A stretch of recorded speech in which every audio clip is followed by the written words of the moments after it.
عین زمان در مضافات اوخان جمهوری چین که کرونا ویروس در حالت افج است 43 دانشجوی تاجیک اقامت دارند و آنها در زیر نظارت دائمی میباشند. در این باره امروز وزیر معارف و علم تاجیکستان محمد یوسف امامزاده ضمن نشست خبری به خبرنگاران اطلاع داد.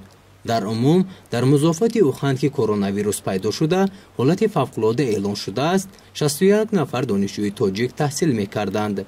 17 نفر دانشجویان در دوام تعطیل به وطن برگشتند و باقی 43 نفر در اوخان هستند. اطلاع داد محمد یوسف امامزاده.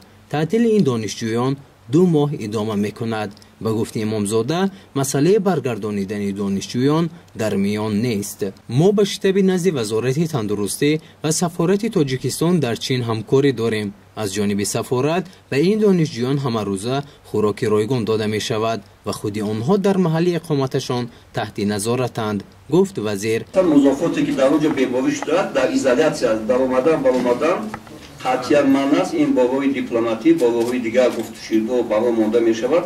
برای همین عمل کرده تو هم سفارت جمهوری تاجیکستان و هم شتابی در نزد وزارت تندرستی و حفظ اجتماعی اهالی فعال است.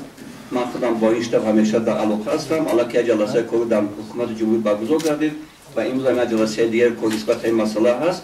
نسبت هر یک شهروند جمهوری تاجیکستان بخصوص طالب علمانی که در جمهوری مردمی چین تحصیل میکنند فقط زیر نظارت هستند. به اطلاع امامزاده تا به امروز یگان دانشجوی تاجیک از کرونا ویروس یک نوع پنومونی سرایتی که در مضافات اوخان چین پیدا شده است سرایت نیافته است.